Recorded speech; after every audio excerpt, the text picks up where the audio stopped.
All right, a beautiful morning, your Women's Corner. My name is Rose Blossom.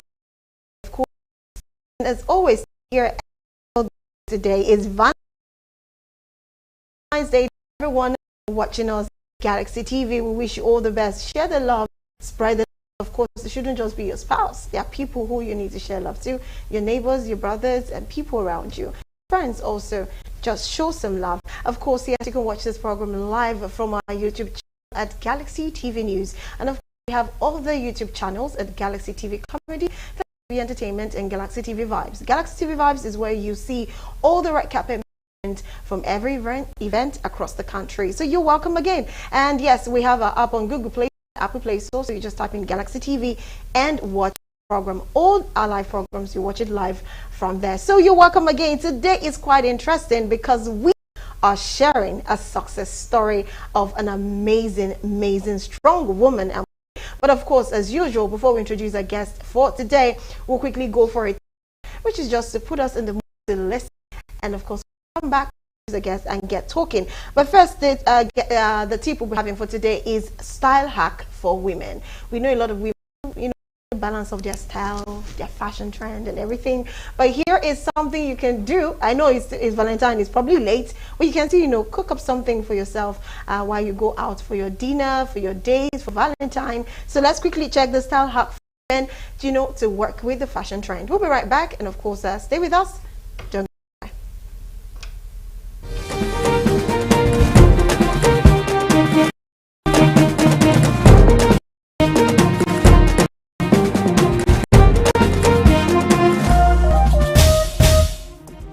15 style hacks every woman should know.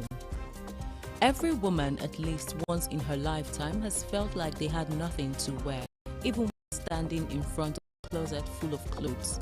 There are many reasons for this problem. However, few of us realize how simple those reasons are. Some women shop in the wrong stores, can't match colors correctly, they don't use and accessories properly. Others simply don't know how to accentuate their best features, keep making bad style decisions while spending copious amounts. As a result, our closets are full of useless stuff that we wear. Here are some of the hacks that would help you ladies. Keep the outfit ahead. If you want to put an end to "I have nothing to wear" problem, you have to stop buying random items even if you really like them. You should have a whole outfit in your head, including accessories. Shop in the right store. Not all stores can have a fit for your shape, size and age. Your outfit should say a lot about who you are. It should be appropriate for your age, status and peculiarities of your body. Calculate the real price of the item. Every single item in your wardrobe has to be worth the money you pay for it. It's all about simple math. To get the price of that gorgeous dress or pair of shoes you have your eye on, divide its price by the number of times you're actually going to wear it. This will help you avoid unnecessary spending and you'll soon learn to buy what you really need. Combine basic items with the latest trends. Timeless basics are your wardrobe essentials. Their simple cuts never go out of fashion, combined with almost anything. Think about making basics 70% of your wardrobe, the other 30% trendy pieces that will last for long. Adding trends to your basics is a great way to keep your wardrobe stylish, modern and bold. Mix different styles with a sporty look. The coolest look comes from a tasteful mixture of different styles, a contrast of colors and different types of fabrics. Sporty style doesn't necessarily mean sweatpants and a pair of sneakers. It includes a great styles and looks that one might not necessarily consider sporty, but the most stylish combinations are usually those mixed with a sporty style. Combine casual with formal. One of the most popular trends among designers and fashionistas around the world is to combine formal outfits with casual, sometimes even sporty details. It means you can easily wear your gorgeous rhinestone earrings and party shoes with ripped jeans and a t-shirt. Use unexpected color combinations. Color is the first thing people notice about your appearance even before they pay attention to your body type and style choices. Using interesting and unexpected unexpected color combinations is the best way to change your style without spending too much money, especially if you prefer dark colors in your wardrobe before. The total look concept. Total look is a single color ensemble. The best way to wear a total look is to combine different fabrics of the same shade. This elegant concept makes your body slimmer, visually elongating the silhouette. Another brilliant idea to pull off the total look is to add another color, but in small amounts: a small purse, a pair of shoes, massive earrings, a chunky necklace, or a belt. Wear jackets. Jackets effortlessly create a strong shoulder line in your silhouette, thus making the whole ensemble look more expensive and stylish. Remove deodorant stains with jeans. To quickly get rid of deodorant stains, rub them with a pair of jeans.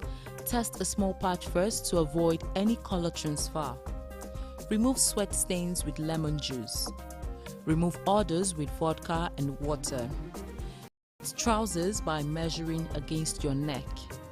Use a hair elastic to keep your belt flat.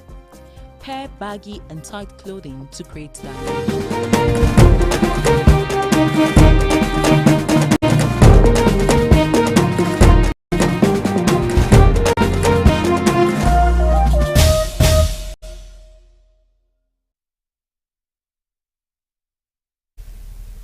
All right, you're welcome back to Women's Corner. I hope you got that, and of course you can be able to cook just for your day today, not just even about Valentine's Day. Tomorrow, Saturday, Sunday, every day of your life, you can just try to look good without being too expensive or very affordable. Okay, so time to introduce my guest. Her name is Barrister Adeola Olatoboso. She is a mentor, she is a writer, she is a consultant, and of course, she didn't want me to mention this, but I would mention it, was the former magistrate in Lagos State. It's good to have you on the show, ma. Good afternoon. Oh, good morning. Good morning. Good morning. How are you doing this morning? Very well. You Happy look beautiful. Valentine. Happy Valentine's Day to you. I love the cap. Thank you. Is there any reason for the cap? Yes. Oh, please share. My fashion statement. I've worn black all my life, and you know, so You needed something different. Totally different. How did it feel having to know now you can wear any color, wear any dress, any attire you want? How does it feel?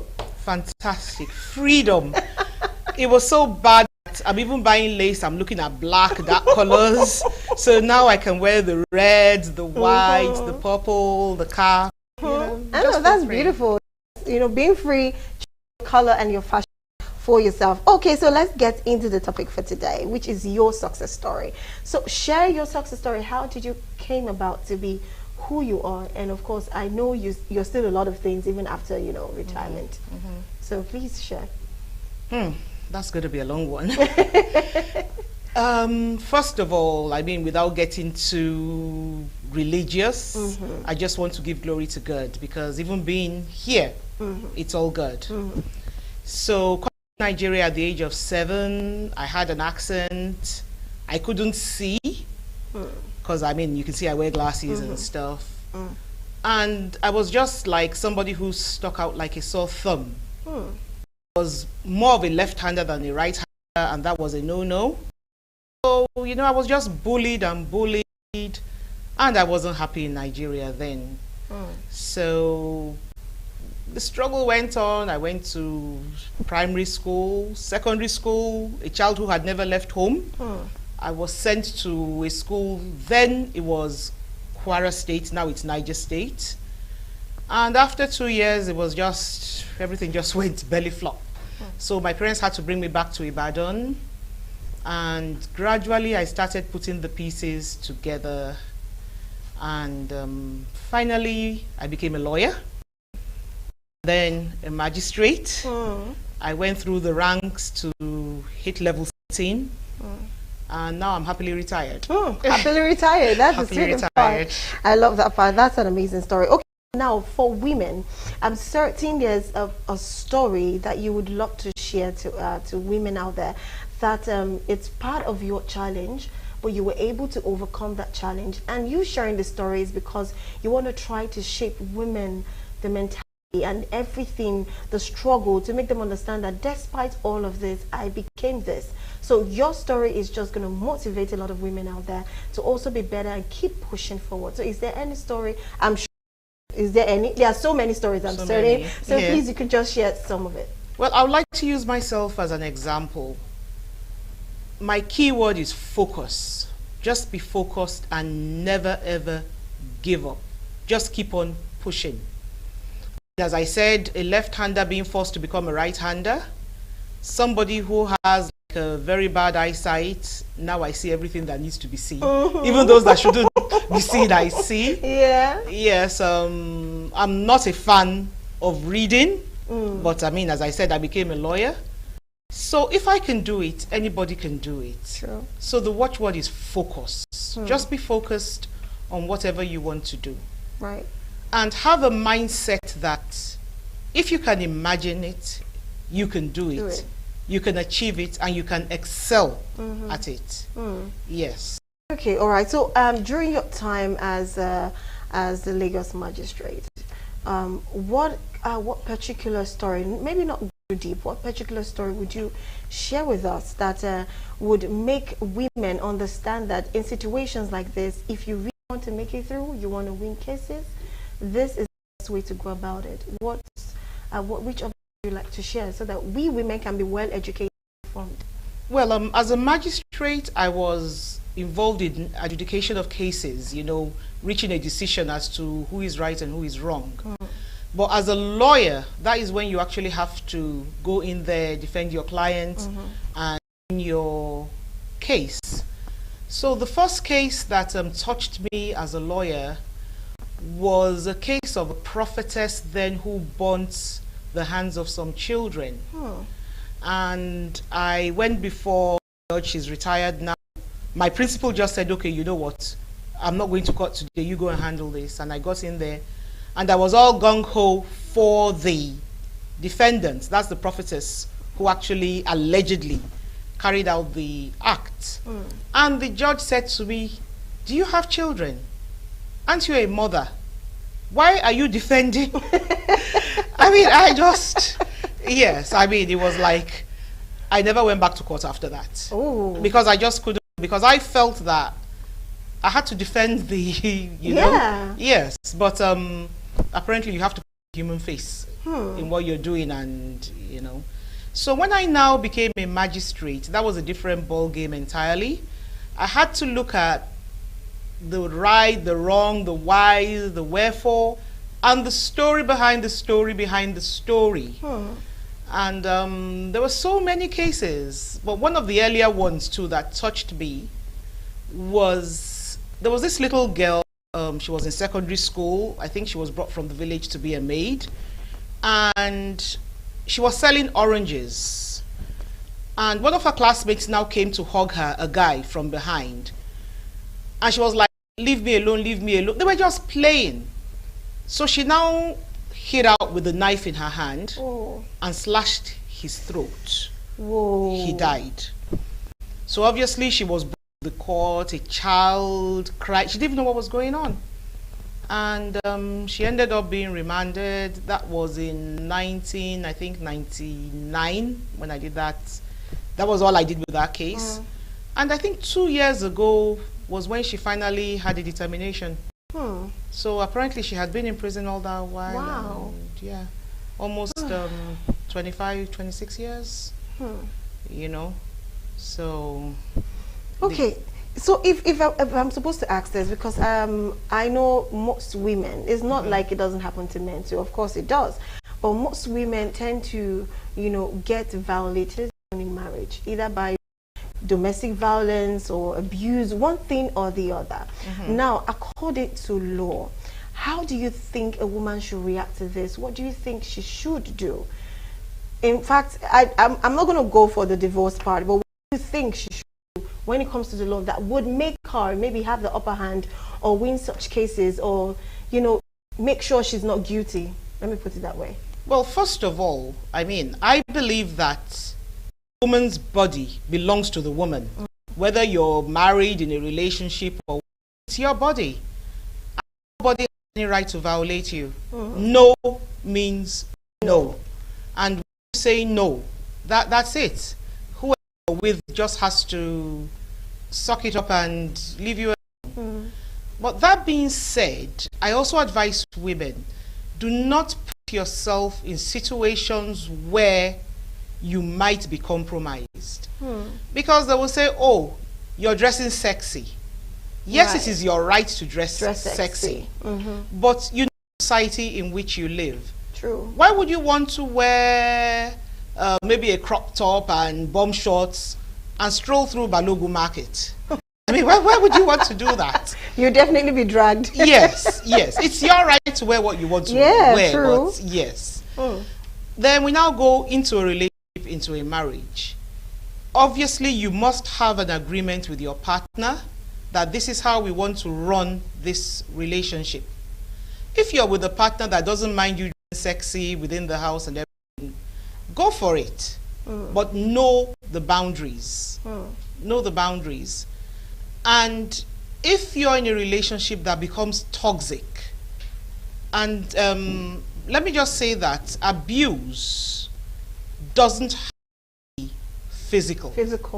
Because, okay, in the morning somebody says to you, oh, I cursed the day I met you. Why did I marry you? Why, you know, if I leave you, no other person will look at it. Of course, yeah. It does happen. And a woman that goes through that every day, hears it, she starts to feel worthless, less than she should be. And she now carries that negativity out of the house. She puts it on her children. If she has a job, she takes it to work. And, you know, mental instability is real. It's real. And nobody knows the breaking point of one person or another person. What you can take, I may not be able to take it. Yes. And what I can take, some other people will be like, oh my goodness, you're so strong. You should be studied. Absolutely, absolutely. So when it gets to a stage where violence comes into a relationship, no matter what it is, walk away. Whether you're a man or a woman, walk away. Because it is the person who is alive that can tell the story that, oh yes, I survived this particular trauma. But I mean, once the person is dead, that's it. That's it. And I say to people, we have such a high rate of suicide now, and there is no do-over. Once somebody decides to, as they say now, unlive themselves, okay, you have somebody jumping off the Third Mainland Bridge. Maybe the person is on the curb. Should I jump or not jump? What's going to happen? And then something just says, oh, I'm so tired. And then the person jumps. Between the bridge and the water, I'm sure the light flashes. Before, yes. And you're like, oh my goodness, why did I do this? But you can't stop because I'm sorry, it's too late. It's too late. There's no do. Yeah. So before you get to that stage, please, once there's violence in a relationship, once there's abuse in a relationship, walk away. Before you walk away, go for counseling, and counseling, be very, very careful. Don't go to the person that is going to counsel you and make your topic a topic of discussion. A topic of discussion. But we do have trained therapists in Nigeria that are trained. They listen and they do help. They do help. So you can go through that and see if it will help or not. But just walk away. I mean, if you're alive and you're well, you can tell your story. Oh, yeah. Okay, all right. This is very interesting. But let's go for a breaker. Let's take some water. Let's relax. We still have a barrister in the house to tell us her story. We have a lot of questions for her, and she's willing to share so that we can learn. So let's quickly go check an everyday life hack that you should know. This is one of the things I like bringing here. You know, women, we have a lot of responsibilities and we tend to multitask. But when I bring hacks, it means I'm giving you a shortcut to working it out in just a short time. So let's quickly go check just everyday life hack that you should know as a woman. We'll be right back, of course, to continue the program with Barrister Adeola Olatubosun, of course, sharing her success story. We'll be right back. Stay with us. 10 everyday life hacks you know. Life hacks have become one of the biggest trends on the internet in recent years.